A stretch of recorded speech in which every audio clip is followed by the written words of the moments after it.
Ye shall receive power. A devotional of Ellen G. White, February 22. Complete in Him. Colossians 2 verse 10. And ye are complete in Him, which is the head of all principality and power. You cannot enter heaven with any deformity or imperfection of character, and you must be fitted for heaven now in this probationary life. If you would enter the abode of the righteous when Christ shall come, you must have the deep movings of the Spirit of God, that you may have an individual experience and be complete in Him who is the fullness of the Godhead bodily. Through the power of the righteousness of Christ, we are to depart from all iniquity. There must be a living connection of the soul with its Redeemer.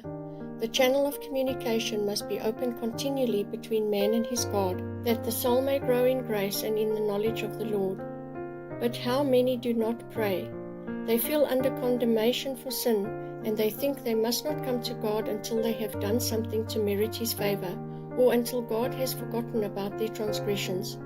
They say, I cannot hold up holy hands before God without wrath or doubting, and therefore I cannot come. So they remain away from Christ and are committing sin all the time, in so doing, for without Him you can do nothing but evil.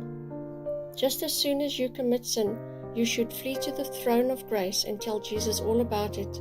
You should be filled with sorrow for sin, because through sin you have weakened your own spirituality, grieved the heavenly angels, and wounded and bruised the loving heart of your Redeemer.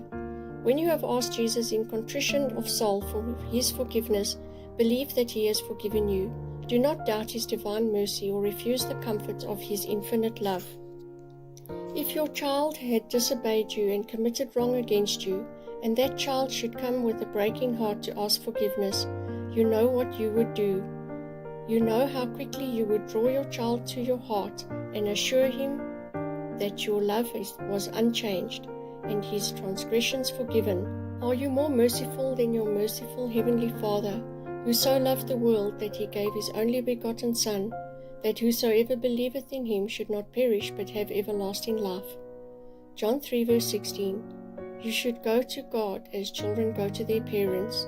The Bible Echo, February 1, 1892.